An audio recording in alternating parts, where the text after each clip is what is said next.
السلام علیکم ورحمۃ اللہ نحمدہ ونصلی علی رسولہ الکریم اما بعد فاعوذ باللہ من الشیطان الرجیم بسم اللہ الرحمن الرحیم رب اشرح لی صدری ویسر لی امری واحلل عقدۃ من لسانی یفقہوا قولی۔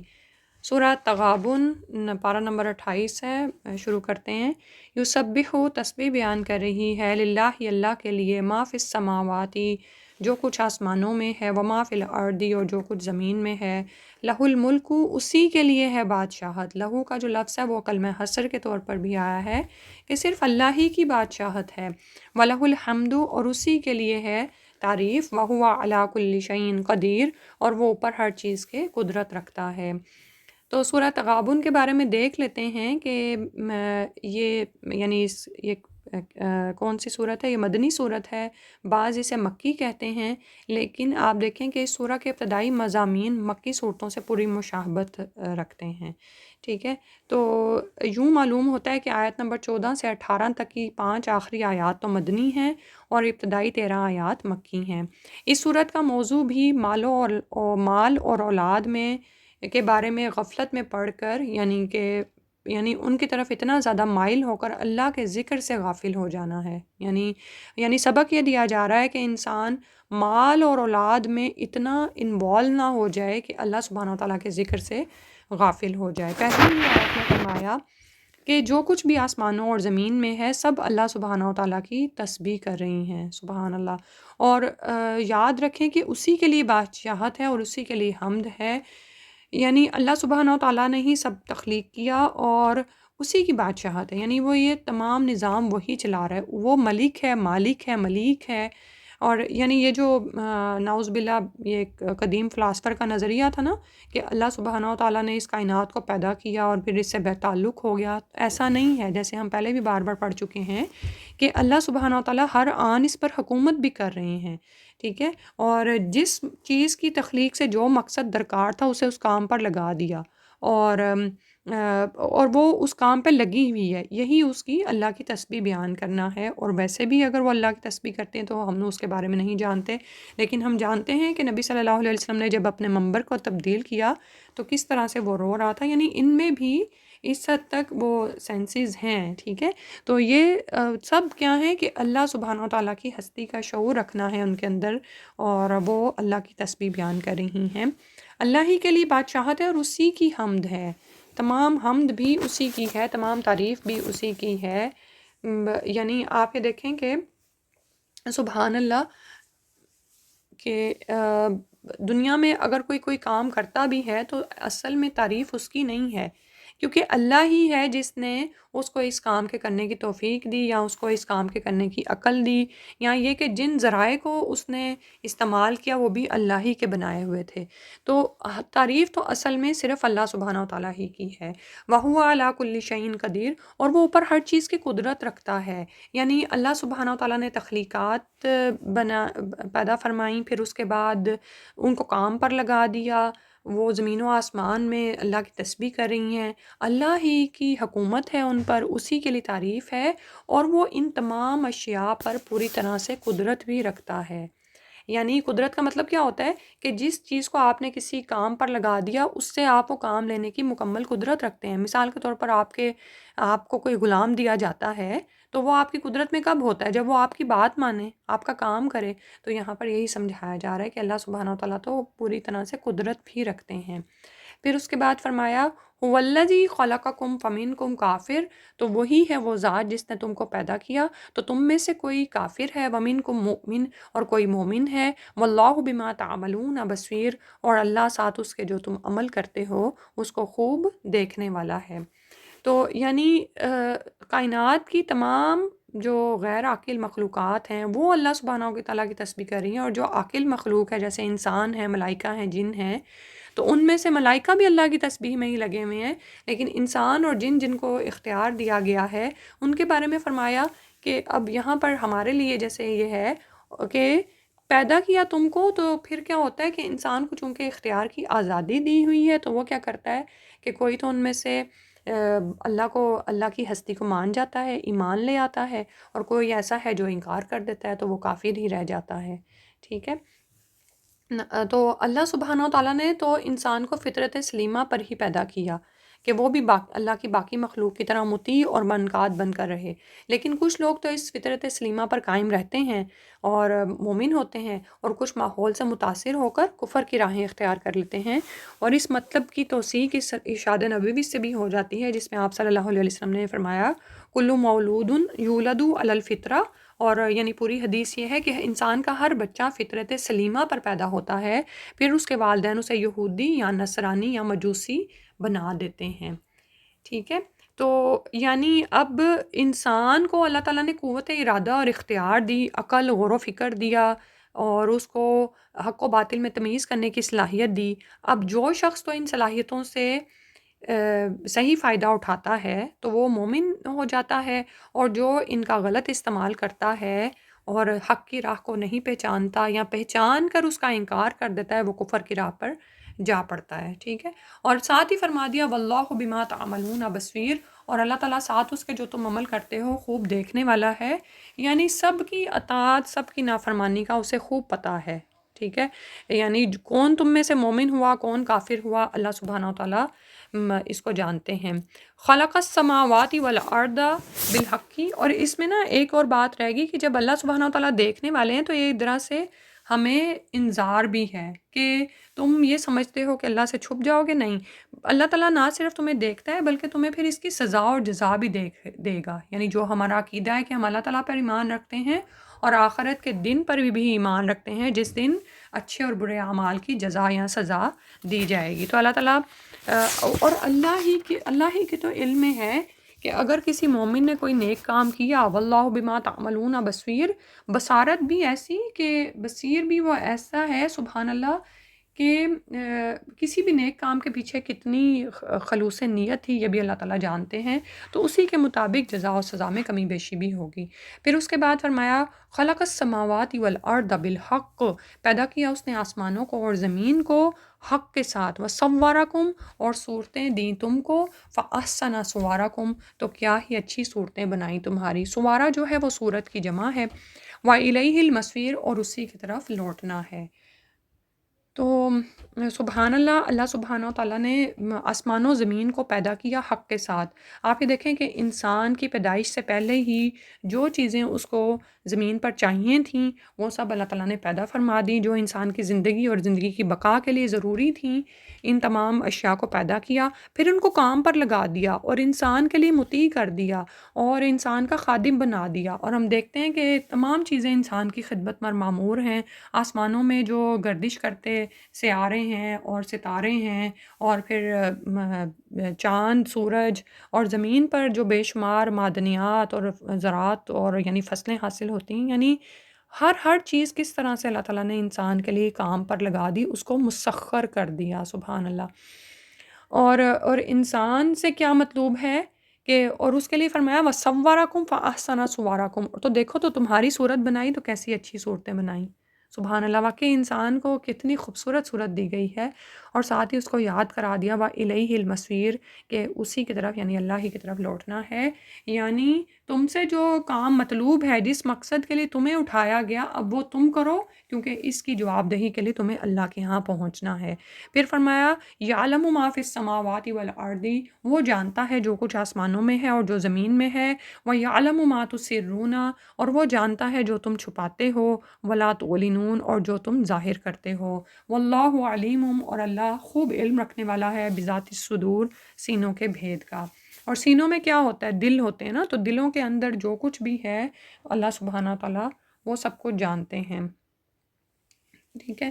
تو اللہ تعالیٰ نے اس زمین و آسمان کو بنایا، اس کائنات کا نظام جاری کیا، اور پھر اس میں اشرف المخلوقات یعنی انسان کو پیدا فرمایا، تو یہ سب کچھ اور جو کچھ زمین و آسمان میں ہو رہا ہے اللہ تعالیٰ اس کو جانتے ہیں، اور جو کچھ انسان اس پہ کر رہا ہے، جو ظاہر کرتا ہے، جو چھپاتا ہے، چھپاتے کیا ہیں انسان؟ کوئی بھی برائیاں یا جو ہم اندر رکھ لیتے ہیں اور باہر ظاہر نہیں کرتے، اللہ سبحانہ و تعالیٰ تو سینوں کے بھید تک جانتا ہے۔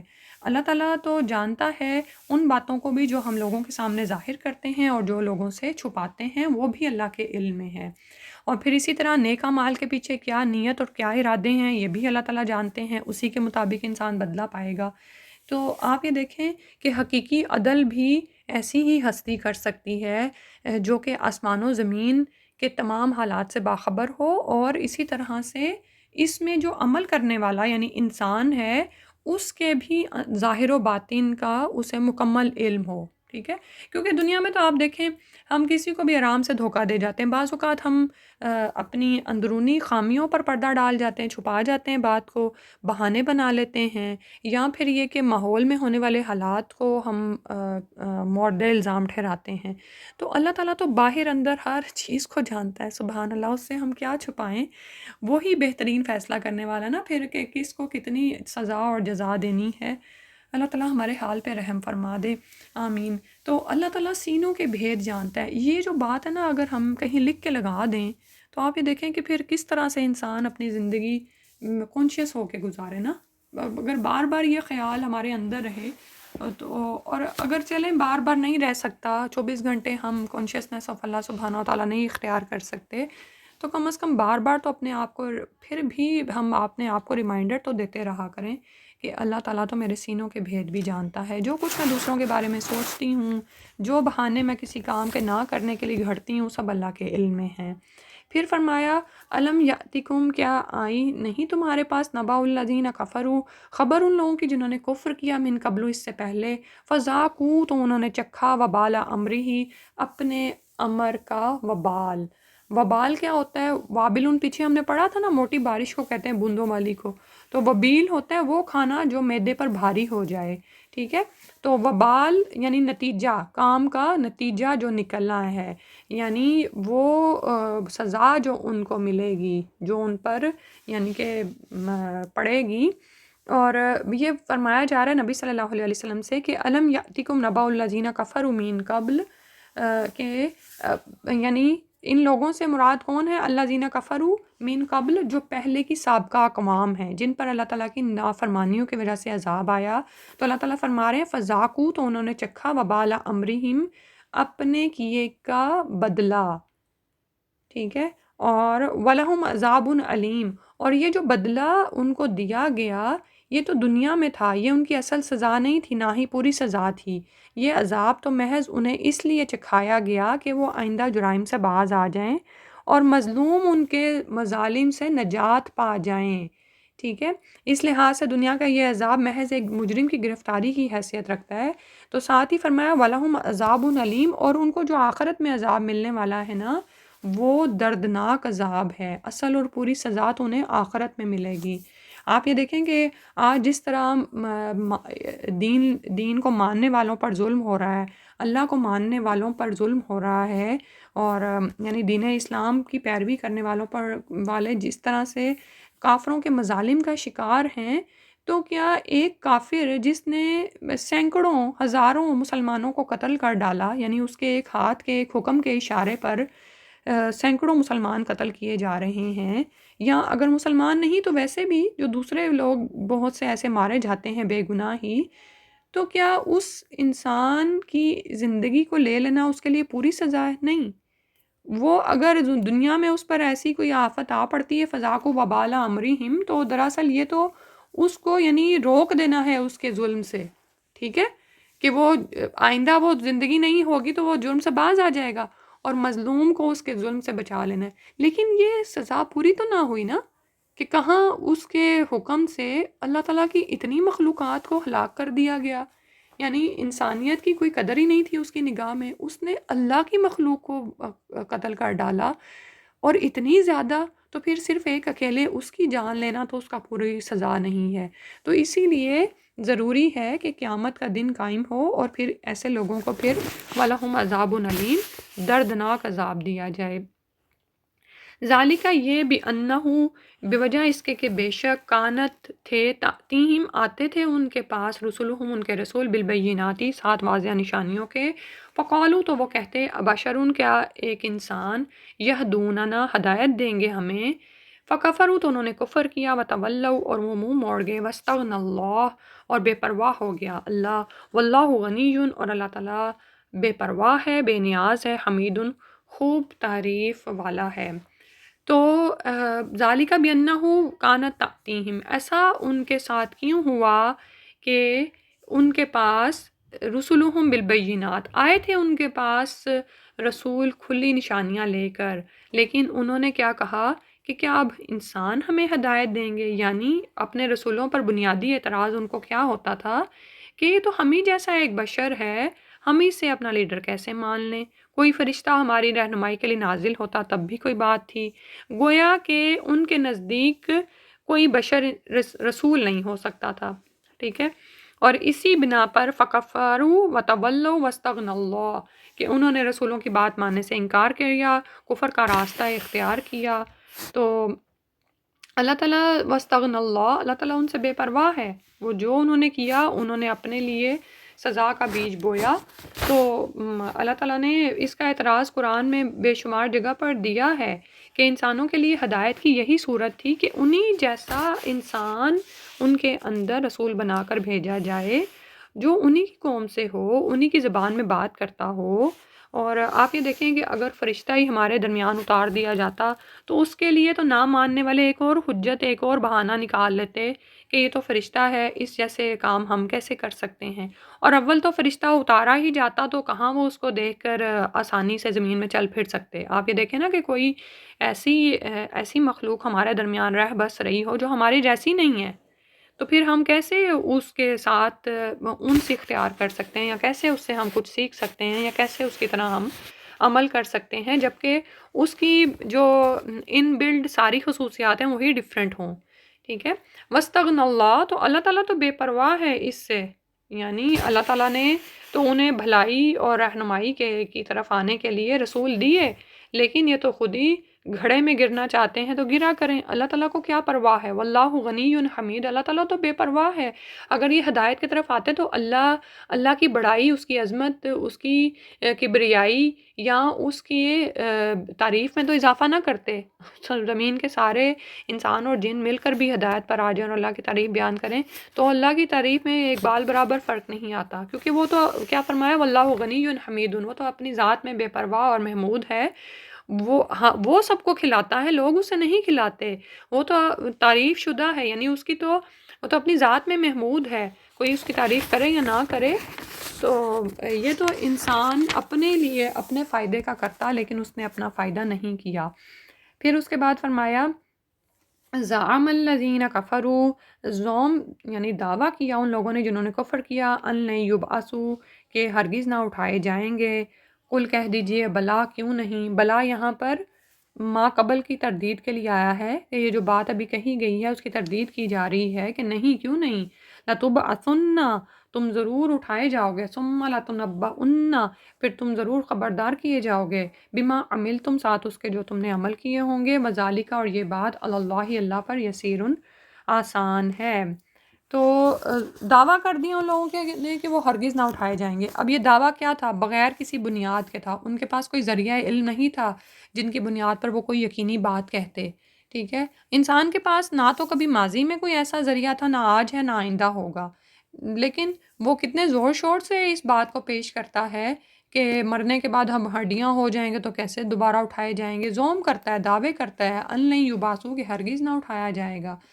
تو اس دعوے کے مقابلے میں رسول صلی اللہ علیہ وسلم کو فرمایا گیا کہ انہیں کہہ دو بلا کیوں نہیں، قسم ہے میرے رب کی تم ضرور اٹھائے جاؤ گے، تمہیں ضرور زندہ کیا جائے گا، یعنی تم میری صداقت کے معترف رہے ہو، تم جانتے ہو کہ میں تم سے سچ ہی بولتا رہا ہوں، میں تمہارے درمیان رہا ہوں، صادق اور امین تم مجھے کہتے رہے ہو، تو میں اللہ کی قسم کھا کر کہتا ہوں کہ تمہیں ضرور زندہ کیا جائے گا، پھر تم سے تمہارے اعمال کا مواخذہ کیا جائے گا، لَتُنَبَّؤُنَّ بِمَا عَمِلْتُمْ، ساتھ اس کے جو تم نے دنیا میں کیا ہوگا، تو ظالم کو اس کے ظلم کی سزا دی جائے گی، مظلوم کی داد رسی کی جائے گی، اور کائنات کا یہ سارا نظام اس بات پر شہادت دے رہا ہے کہ یہ کوئی اندھیر نگری نہیں ہے کہ جو کچھ تم چاہو کرتے پھرو اور تمہیں موت نہ آئے۔ موت، اب یہ دیکھو نا کہ موت ہی آ جاتی ہے انسان کو تو کیسا بے بس ہے، اس کا ساتھی اس کو موت سے واپس نہیں لا سکتا۔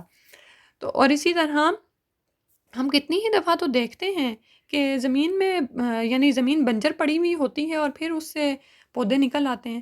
تو اللہ سبحانہ وتعالیٰ ہر چیز پر قدرت رکھتا ہے، وہ تمہیں دوبارہ بھی اٹھا لے گا، اور یہ بات تو اللہ پر بہت آسان ہے۔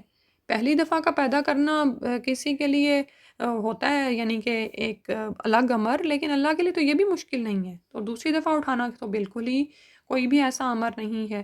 کیونکہ نعوذ باللہ ہمارا کیا حال ہے کہ ہم مخلوق خالق کو مخلوق کی سطح پر نعوذ باللہ لا کے دیکھتے ہیں نا، اسی لیے تو لوگ اعتراضات جڑتے ہیں۔ تو اللہ تعالیٰ کی معرفت پانا کیا ہے کہ وہ تو خالق ہے، اس کی قدرت میں ہے سب کچھ۔ پھر اس کے بعد فرمایا فَآمِنُوا بِاللَّهِ وَرَسُولِهِ، تو ایمان لے آؤ اللہ پر اور اس کے رسول پر، وَالنُّورِ الَّذِي، اور اس نور پر یعنی قرآن پر، وہ جو انزلنا نازل کیا ہم نے، وَاللَّهُ بِمَا تَعْمَلُونَ خبیر، اور اللہ ساتھ اس کے جو تم عمل کرتے ہو خوب خبردار ہے۔ تو یہاں پر دراصل پھر دعوت دی جا رہی ہے ہدایت کی طرف آنے کی، کہ پھر اللہ اور اس کے رسول پر ایمان لے آؤ، ٹھیک ہے۔ تو یعنی اور والنور الذی، اور وہ نور یعنی قرآن جو تمہاری طرف اتارا گیا، یہی تمہیں ٹھیک طور پر بات بتا رہا ہے، اور سابقہ اقوام کے حالات سے باخبر کر رہا ہے، تمہاری پوری رہنمائی کرتا ہے، زندگی کے ہر شعبے میں تمہیں ایسی ہدایات دیتا ہے کہ جس سے تم فتنہ و فساد سے بچ سکتے ہو، دنیا کی زندگی بھی امن و اطمینان سے گزار سکتے ہو، اور مرنے کے بعد بھی تم فلاح پاؤ گے، ابدی کامیابی حاصل کر لو گے، ٹھیک ہے۔ تو آپ یہ دیکھیں کہ کافروں نے تو زوم کیا تھا نا، زعم الذین کفروا، لیکن قرآن تو ایک سچی کتاب ہے اور یہ برحق کتاب ہے، تو اس کے علاوہ تو پچھلی اقوام کے حالات جاننے کا کوئی ذریعہ نہیں تھا نا، تو یہ قرآن تمہیں خبردار کر رہا ہے کہ اس روشنی کی قدر کرو، اس کو مان جاؤ، اللہ اور اس کے رسول صلی اللہ علیہ وسلم کے پوری طرح خبر کہ مطیع و فرما بردار ہو جاؤ، تاکہ تم ابدی کامیابی کو حاصل کر لو۔ اور ساتھ ہی فرما دیا واللہ بما تعملون خبیر، اور جو کچھ تم کر رہے ہو اللہ سبحانہ تعالیٰ اس کی خوب خبر رکھتا ہے، اور اس کے تم جزا اور سزا پاؤ گے۔ پھر اس کے بعد اگلی آیت میں فرمایا یوم، جس دن یجمعکم، وہ جمع کرے گا تم کو، لیوم الجمع، جمع ہونے کے دن، ذالک یوم التغابن، یہ غبن کا دن ہوگا، ومن یؤمن باللہ، اور جو کوئی اللہ پر ایمان لائے، ویعمل صالحا، اور عمل کرے نیک، یکفر، دور کر دے گا، عنہ، اس سے، سیئاتہ، اس کی برائیوں کو، ویدخلہ، اور داخل کرے گا، جنات، ایسے باغات میں، تجری، بہتی ہیں، من تحتہا، اس کے نیچے سے، الانہار، نہریں، خالدین فیہا، ہمیشہ اس میں رہنے والے، ابداً، ہمیشہ ہمیشہ، ذالک الفوز العظیم، یہ بڑی کامیابی ہے۔ تو یہاں پر جمع ہونے کا دن کون سا ہے؟ یعنی قیامت کا دن، کیونکہ اس دن تمام مخلوقات کو، تمام شروع سے ابد تک جو بھی مخلوق پیدا ہوئی ان کو جمع کیا جائے گا، سبحان اللہ۔ اور لیوم الجمع، جمع کے دن ان کو جمع کیا جائے گا، اور اس کا ایک نام کیا ہے؟ ذالک یوم التغابن، یہ تغابن کا دن ہے، غبن کا دن ہے۔ غبن کا مطلب ہوتا ہے کمی، بھول، غفلت، نقصان پہنچانا، ٹھیک ہے۔ اور یہ کمی انسان کی عقل میں یا اس کی ذہانت میں بھی ہو سکتی ہے، لیکن یہاں پر خاص طور پر تجارت کی کمی کے لیے بھی یہ لفظ استعمال ہوتا ہے۔ تو آپ یہ دیکھیں کہ ہوگا کیا کہ جنت اور دوزخ میں ہر انسان کے پلاٹ ہیں، ٹھیک ہے، یعنی ایک جگہ ان کو دی ان کے لیے ہیں جو انہوں نے کمانی ہے اپنی ہاتھوں کی کمائی سے۔ اب کافروں نے دنیا میں برے اعمال کر کے اور ایمان نہ لا کر اپنی جنت کی جگہوں سے وہ محروم ہو گئے، ٹھیک ہے۔ تو اب جنتی وہاں پر جب پہنچیں گے تو ان کو کافروں کی جنت کی بھی جگہیں دے دی جائیں گی، ٹھیک ہے۔ تو اس طرح مومن کافروں کے حق میں غبن کر دیں گے، ان کو نقصان پہنچا دیں گے۔ اور ویسے بھی آپ یہ دیکھیں کہ جب آپ تجارت کرتے ہیں تو ایک فریق خسارہ اٹھا لیتا ہے، دوسرا فائدہ اٹھاتا ہے۔ اور غبن کا چونکہ مطلب ہے کہ کسی کو اس کے حق سے محروم کر دینا، ٹھیک ہے۔ اب یہاں پر لیکن یاد رکھیں، یعنی کسی کا حق مار لینا اور دوسرے کے حقوق تلف کر دینا، یعنی مال و دولت سے ہو یا حقوق مارنے کی کوشش کرنا، ٹھیک ہے، اور اس کا مال لے لینا۔ اب یہاں پر کیا ہے کہ کافروں نے جنت میں اپنا پلاٹ حاصل کرنے کے لیے کوشش ہی نہیں کی، انہوں نے کمائی ہی نہیں کی، تو وہاں پر کیا ہوگا کہ مومنین ان پلاٹس کے حقدار بن جائیں گے، ٹھیک ہے. اسی طرح ایک اور جو مفہوم اس کا نکلتا ہے کہ وہاں پر غبن کس طرح سے ہوگا، جو کہ ایک حدیث سے ظاہر ہوتا ہے. ہم پڑھتے ہیں یہ حدیث. رسول اللہ صلی اللہ علیہ وسلم نے صحابہ رضی اللہ عنہ سے پوچھا، جانتے ہو مفلس کون ہوتا ہے؟ صحابہ رضی اللہ عنہ نے عرض کیا، مفلس وہ ہے جس کے پاس کوئی روپیہ پیسہ نہ ہو. آپ صلی اللہ علیہ وسلم نے فرمایا، حقیقتاً مفلس وہ ہے کہ قیامت کے دن بہت سی نیکیاں لے کر آئے گا تو اس سے حق وصول کرنے والے اللہ کے دربار میں اپنے اپنے حق کا مطالبہ کرنے لگیں گے تو اس کی نیکیاں حقداروں کو دے دی جائیں گی حتیٰ کہ اس کے پاس کوئی نیکی نہ رہے گی. ٹھیک ہے.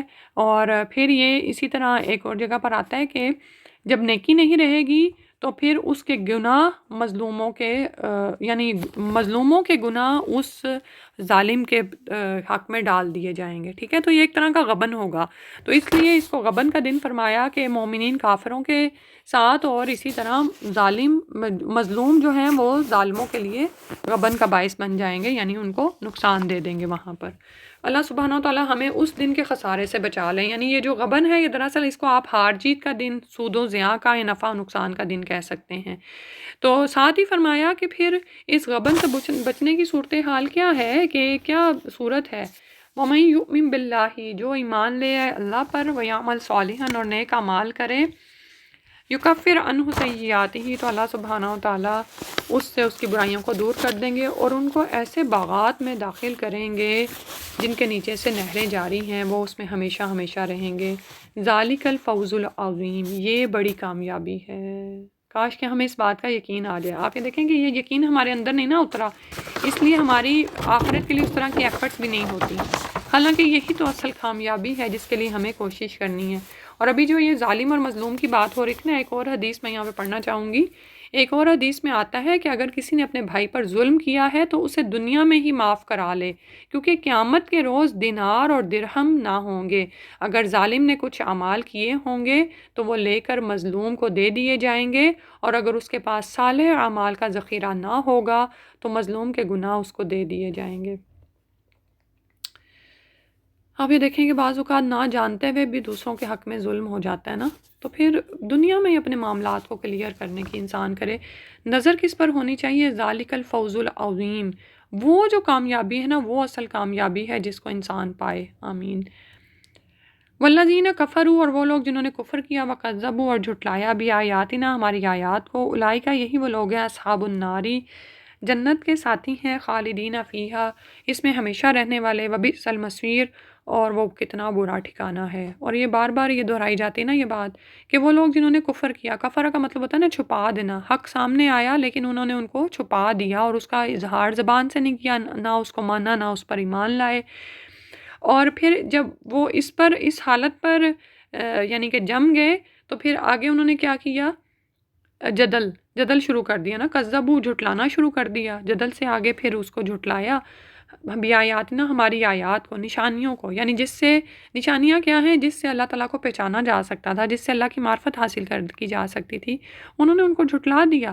تو پھر اس کا انجام کیا ہے؟ اتنی بڑی جھٹلانے کا، دنیا کی سب سے بڑی حقیقت کو جھٹلانے کا، کہ ہمیشہ کے لیے آگ کے ساتھی ہیں، اس میں ہمیشہ رہیں گے، اور وہ کتنا برا ٹھکانہ ہے.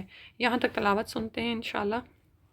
اللہ تعالیٰ ہمیں سمجھنے کی اور اس کے مطابق عمل کرنے کی توفیق عطا فرما دے. آمین. بسم اللہ الرحمن الرحیم. یسبح للہ ما فی السماوات وما فی الارض له الملک وله الحمد وهو على كل شیء قدیر. هو الذی خلقکم فمنکم کافر ومنکم مؤمن واللہ بما تعملون بصیر.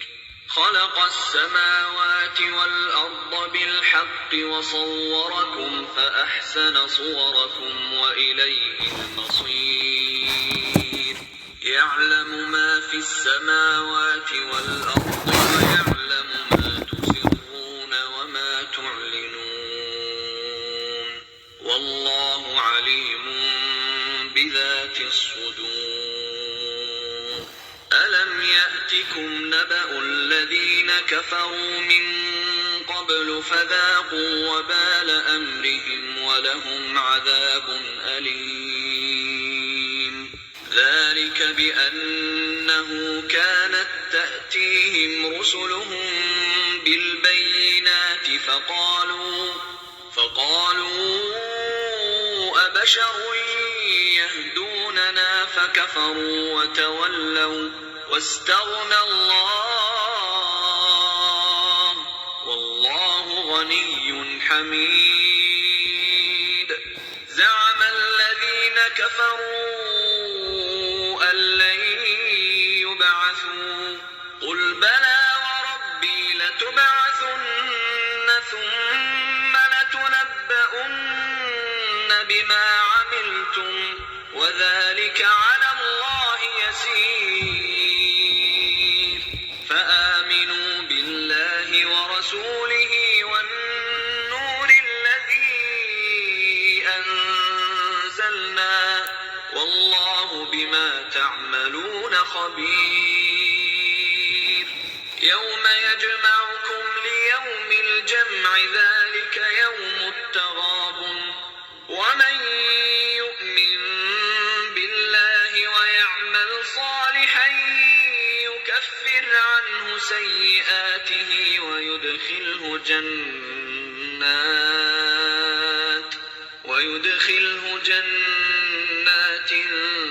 تجري من تحتها الأنهار خالدين فيها أبدا ذلك الفوز العظيم والذين كفروا وكذبوا بآياتنا أولئك أصحاب النار خالدين فيها وبئس المصير ما أصاب من مصيبة إلا بإذن الله ومن يؤمن بالله يهد قلبه والله بكل شيء عليم وأطيعوا الله وأطيعوا الرسول فإن توليتم فإنما على رسولنا البلاغ المبين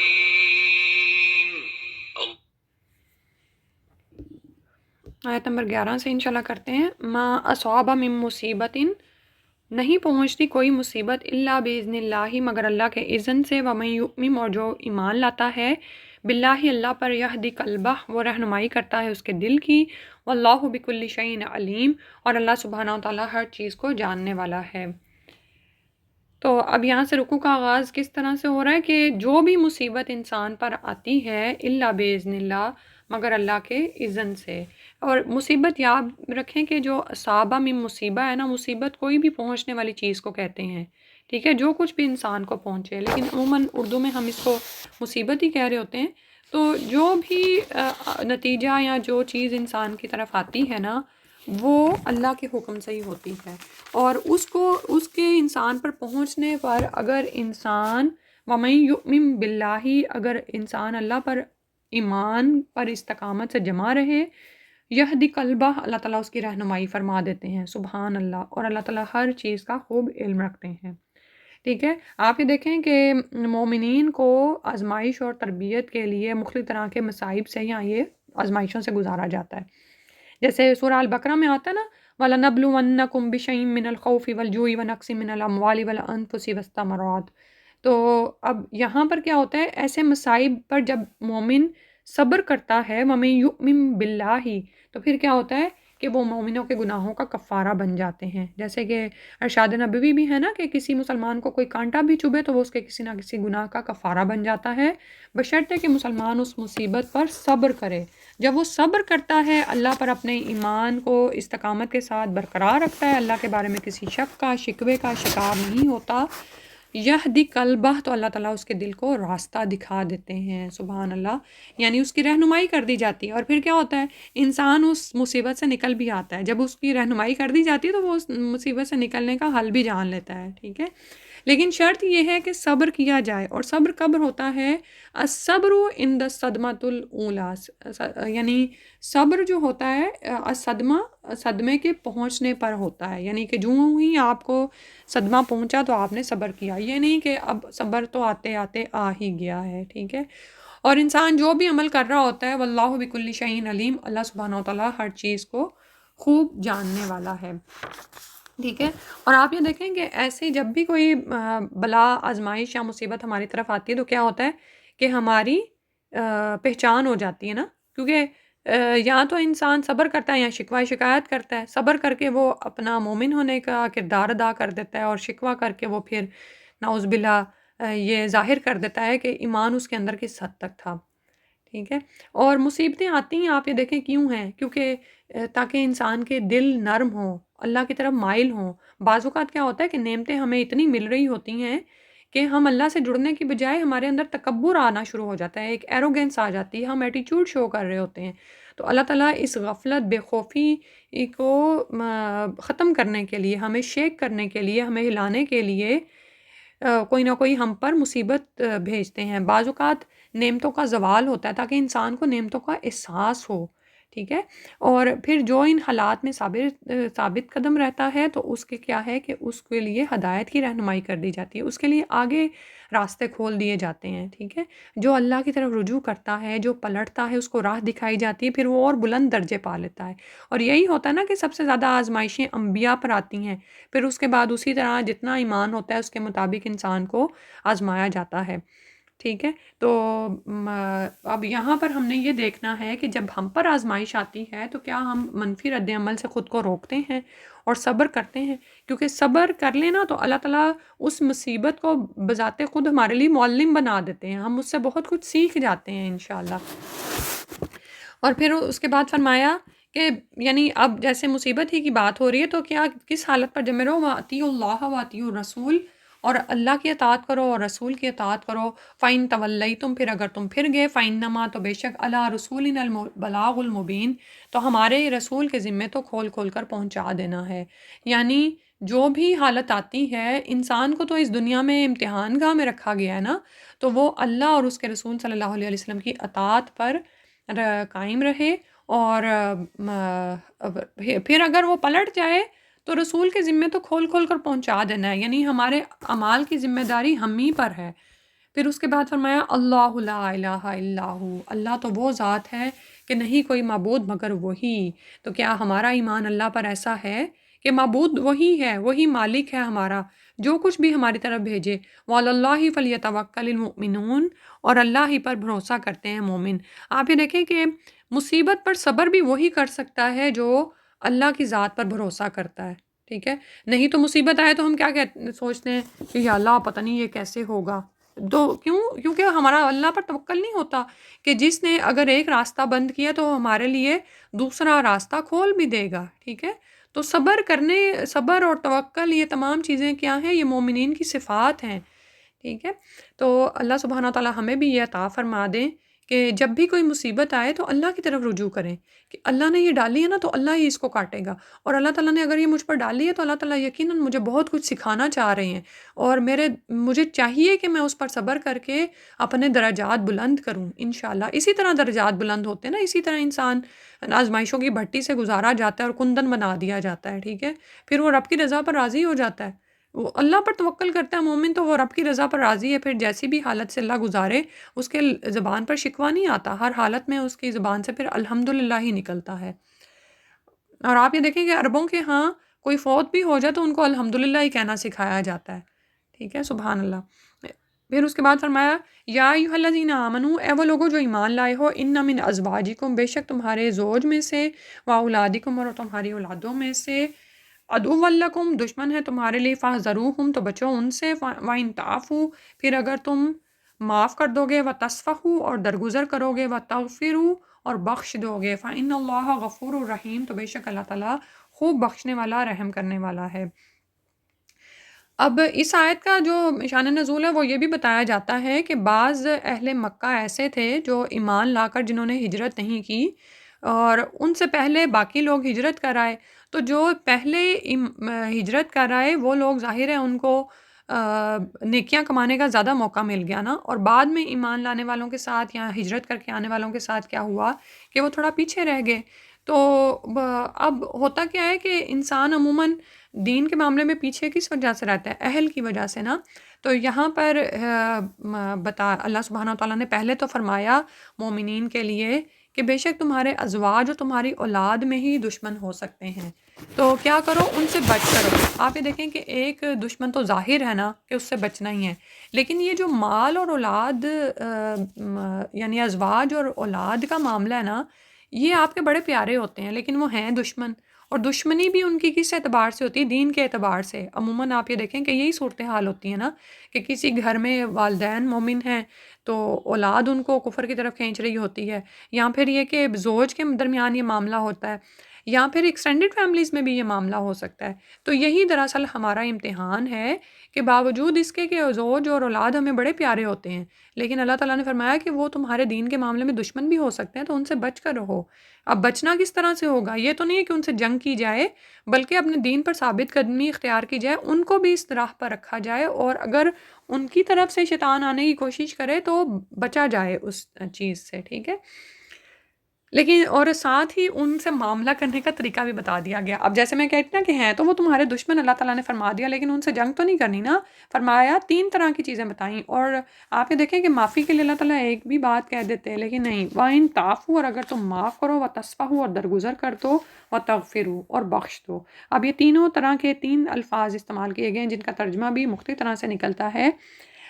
جو پہلا ہے نا کہ تعفو، کہ تم معاف کر دو، اس میں کیا ہے کہ ترک عقوبت، یعنی ان کو سزا نہ دینا.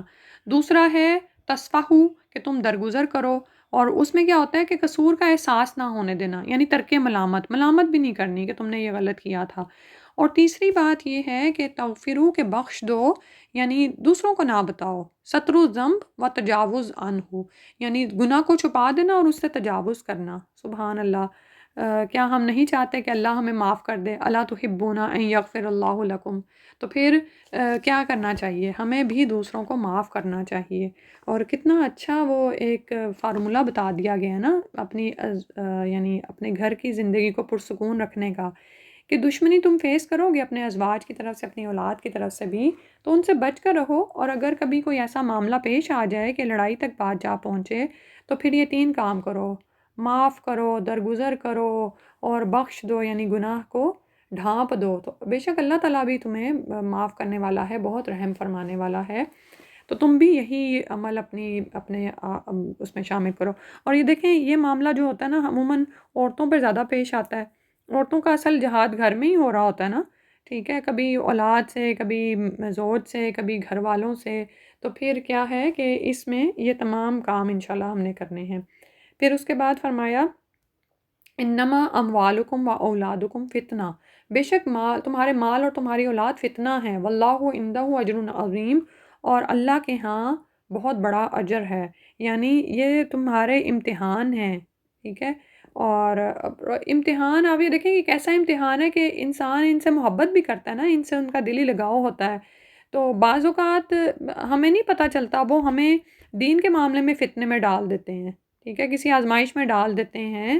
تو یہاں پر ہمیں خبردار کیا جا رہا ہے کہ دیکھو یہ چیزیں تمہیں دی گئی ہیں، اور ان سے تم اپنی آخرت کماؤ، تو اللہ کے ہاں جو اجر پاؤ گے نا وہ بہت بڑا ہے. تو بچ کر رہو. ٹھیک ہے، تو یعنی یہاں پر آزمائش کس طرح سے ہے کہ اللہ تعالیٰ ہمیں آزما رہے ہیں کہ کون دنیا کی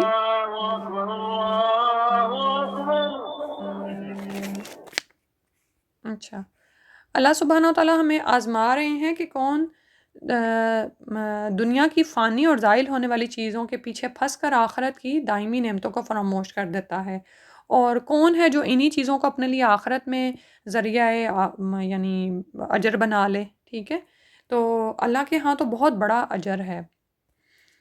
اور اسی کے لیے فرمایا کہ اس فتنے سے بچنے کے لیے کیا ضروری ہے. اگلی آیت میں فرمایا فَاتَّقُوا اللَّهَ مَا اسْتَطَعْتُمْ، تو تقوی اختیار کرو جتنی تمہاری استطاعت ہے. اب اتنے احکامات آ رہے ہیں نا، تو پھر بعض اوقات واقعی انسان کنفیوز ہو جاتا ہے کہ کس حد تک کرنا ہے. تو فرما دیا کہ جتنی تمہاری استطاعت ہے. یعنی انسان گناہوں سے جس حد تک اجتناب کر سکے اور اوامر کی تکمیل جس حد تک کر سکے اسی حد تک اس پر ذمہ داری ڈالی گئی ہے، اسی کا وہ مکلف ہے۔ ہم میں سے مختلف لوگوں کی مختلف صلاحیتیں ہوتی ہیں نا، مختلف اسٹیمنا ہوتا ہے، ہماری ذہنی صلاحیتیں، ہماری جذباتی، ہماری جسمانی قابلیتیں، ہر طرح کی قابلیتیں آپ یہ دیکھیں تنوع پایا جاتا ہے نا دو انسانوں میں، مختلف انسانوں میں، تو جس کی جتنی استطاعت ہے وہ اسی حد تک مکلف ہے۔ تو اب اس کو جیسے سورہ البقرہ میں بھی یہ گزرا نا، لا یکلف اللہ نفسا الا وسعها، کہ اللہ تعالیٰ کسی نفس کو تکلیف میں نہیں ڈالتا مگر جتنی اس کی وسعت ہو۔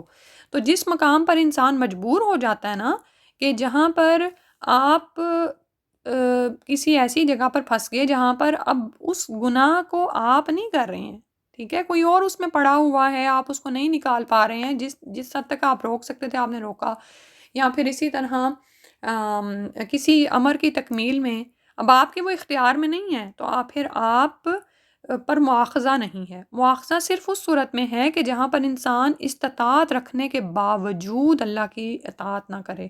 یہ بڑا اہم پوائنٹ ہے ہم عورتوں کے سننے کے لیے، کیونکہ ہم اس میں ہی کنفیوز ہو جاتی ہیں، اور بعض اوقات اللہ تعالیٰ کے احکامات کو اس لیے ہم اگنور کر دیتے ہیں کہ نہیں میرے ازواج نہیں مانتے یا بچے مجھے مجبور کر دیتے ہیں، ہوتا ہے نا ایسے۔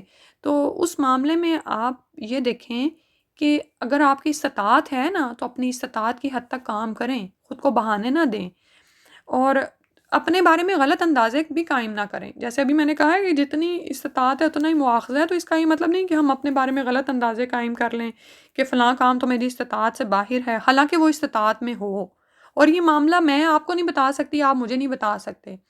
ہم سب اپنی اپنی صلاحیتوں کے بارے میں جانتے ہیں، ہم نہ خود کو اوور ایسٹیمیٹ کریں نہ انڈر ایسٹیمیٹ کریں، اور اعتدال پہ رہیں، اور نہ ہی خود کو یعنی کہ اللہ کے ڈر سے اتنا تھکا لیں اور امید کو فراموش کر دیں کہ ہم سے ہمارے فرائض ہی ادا نہ ہوں، اور نہ ہی ہم اللہ کے رحیم ہونے پر اتنے نڈر ہو جائیں کہ اللہ تعالیٰ کے غضب کو بھول جائیں، ٹھیک ہے، اور یا پھر یہ کہ اتنے زیادہ ہم نیکیوں میں آگے نہ بڑھ جائیں، یا اتنے زیادہ کہ خود کو ہلکان کر کے نعوذ باللہ پھر تھکے ماندے ہو جائیں اور مایوس ہو جائیں۔ یعنی مختلف سٹیجز انسان پر آتی رہتی ہیں نا، تو ان میں انسان خود کو خود ہی جانچ سکتا ہے، ٹھیک ہے۔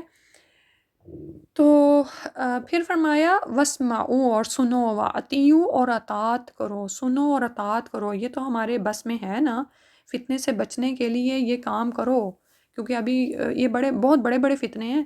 ابھی جیسے مال کا فتنہ، نبی صلی اللہ علیہ وسلم نے فرمایا کہ ہر امت کا ایک فتنہ ہے اور میری امت کا فتنہ مال ہے، تو پھر اس کے لیے کیا ضروری ہے؟ ان فتنوں سے بچنے کے لیے سمع اور اطاعت پر قائم رہو۔ وَأَنفِقُوا خَيْرًا لِأَنفُسِكُمْ، اور خرچ کرو، یہ بہتر ہے تمہارے نفسوں کے لیے۔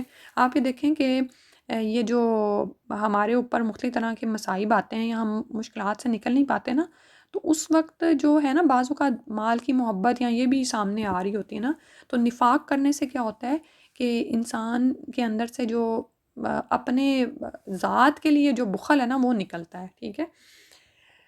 اللہ سبحانہ و تعالیٰ عطا فرما دے۔ اور انفاق فی سبیل اللہ کیا کرتا ہے؟ انسان کو مشکلات سے بھی بچاتا ہے، کیونکہ صدقات کیا کرتے ہیں؟ بلاؤں کو ٹالتے ہیں نا، ٹھیک ہے، اور دین پر ثابت قدمی عطا فرماتے ہیں، کیونکہ انسان جب اپنے صدقات کے ثمرات دیکھتا ہے نا تو وہ اس راہ پر جم جاتا ہے۔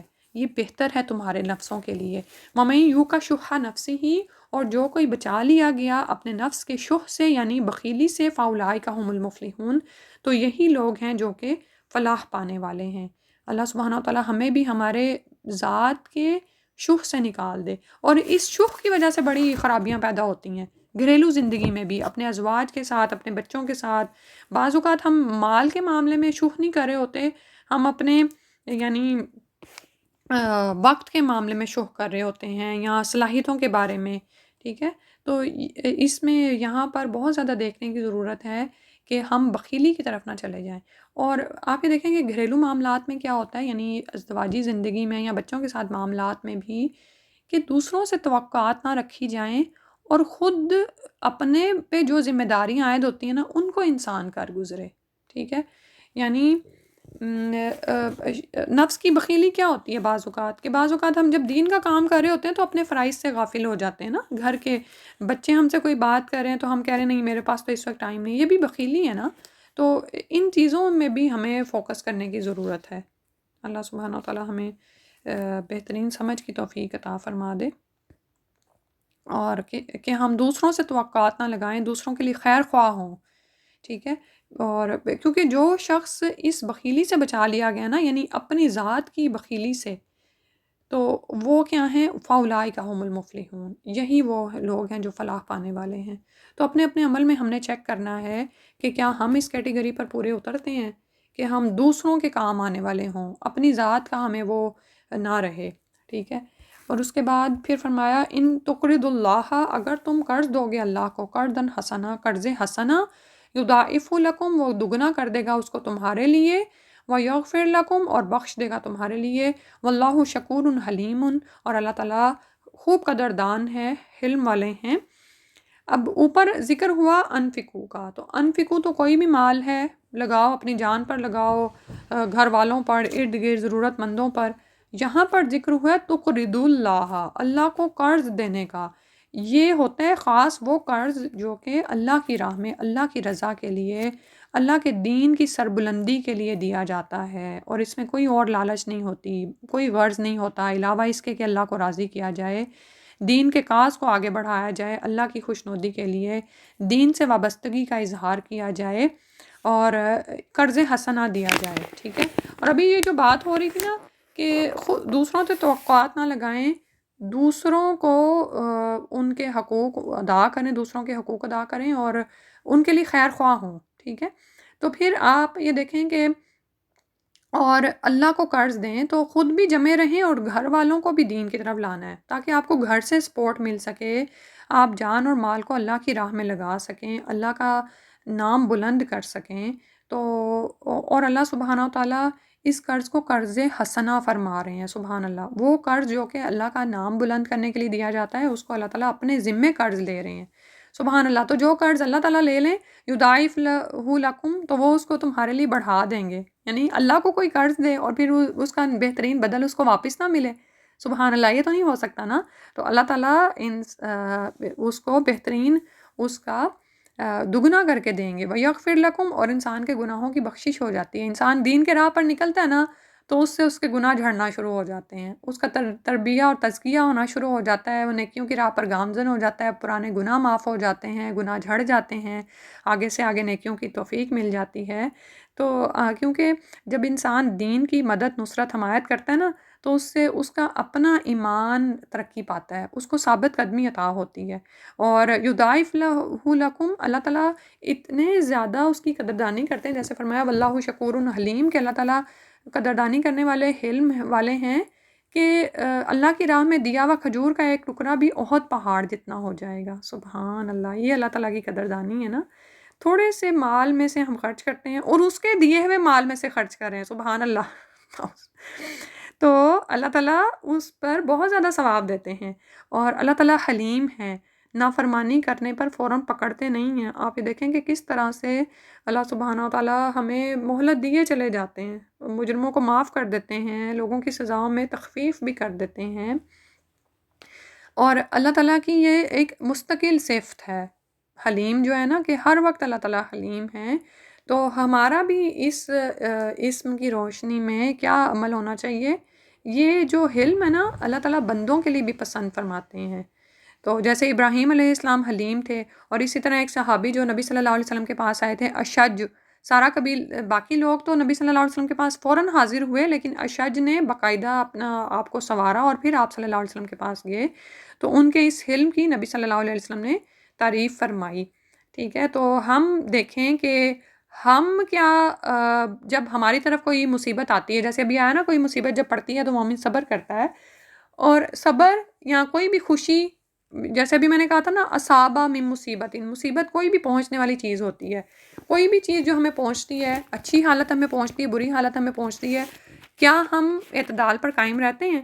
کیونکہ حلم بھی کیا ہوتا ہے کہ بوجھ اٹھا لیتے ہیں نا ہمیں کوئی اچھی خبر ملتی ہے تو ہم اس کا بوجھ اٹھا کے کبھی کبھار خوش آپے سے باہر ہو جاتے ہیں، اور تکبر سے پھولے نہیں سماتے۔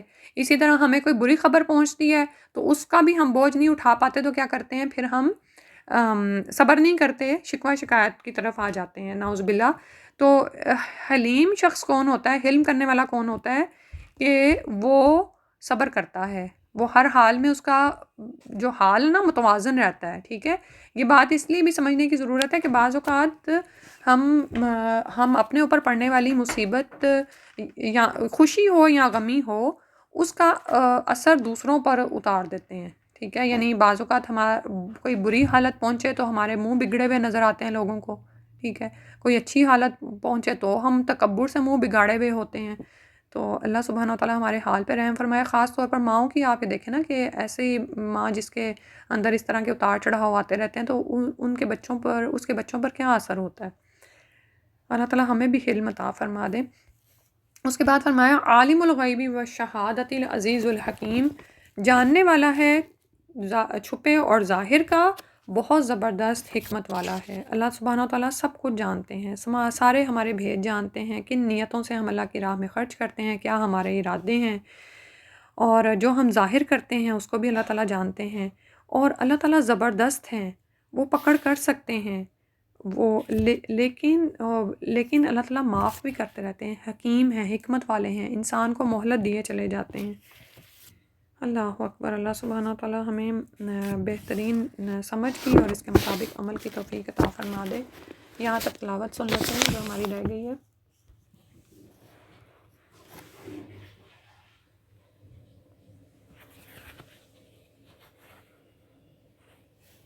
اللہ لا الہ الا هو وعلی اللہ فلیتوکل المؤمنون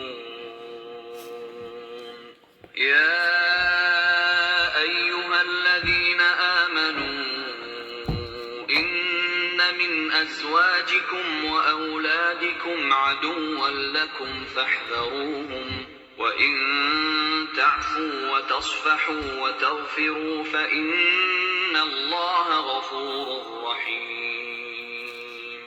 إِنَّمَا أَمْوَالُكُمْ وَأَوْلَادُكُمْ فِتْنَةٌ وَاللَّهُ عِندَهُ أَجْرٌ عَظِيمٌ فَاتَّقُوا اللَّهَ مَا اسْتَطَعْتُمْ وَاسْمَعُوا وَأَطِيعُوا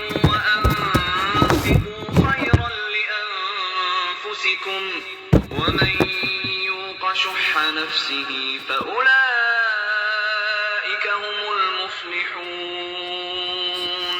إن تقرضوا الله قرضا حسنا يضاعفه لكم ويغفر لكم والله شكور حليم عالم الغيب والشهادة العزيز الحكيم